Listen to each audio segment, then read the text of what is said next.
అవుతాడు, మనిషి అవుతాడు. చార్ల్స్ మీడ్ గారు ఆ ప్రయత్నంలో స్త్రీలకు రావాల్సినటువంటి గౌరవాన్ని వారికి ఇచ్చాడు. నాడార్ సమాజం వారు అప్పుడు ఇంకొంచెం గొడవ జరిగిన తర్వాత మొత్తం అందరికీ ఆ చట్టం ఎత్తిపారేశారు. ఏం చట్టము?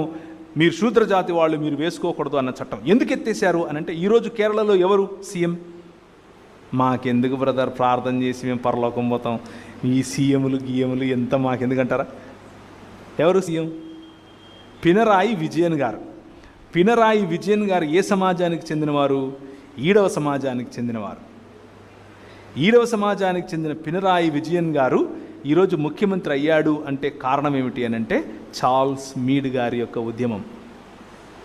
చార్ల్స్ మీడ్ గారి యొక్క ఉద్యమం కారణం చేత నాడార్ సమాజం వారిలో వచ్చినటువంటి ఈ విప్లవం చూసిన తర్వాత ఈడవ సమాజం వచ్చింది. మేము కూడా వేసుకుంటాం, మేము ఎందుకు వేసుకోం, వాళ్ళు వేసుకోవాలా, మేము కూడా వేసుకుంటాం అన్నారు. ఇంకా మిగిలిన వాళ్ళకి అర్థం అవ్వట్లేదు, ఏంటి అందరూ వేసుకుంటారా? ఈడవ సమాజం అంటే షెడ్యూల్డ్ కులాలకు చెందిన వాళ్ళు కదా, మీరు ఎట్లా వేసుకుంటారు బట్టలు? మీరు బట్టలు వేసుకోకూడదు, మీరు మూతికి ఒక ముంత కట్టుకోవాలి, దాన్ని ఏమంటారు, ముట్టుకో చీపురు కట్టుకొని తిరగాలి, అంతే మీ పని అని అన్నారు.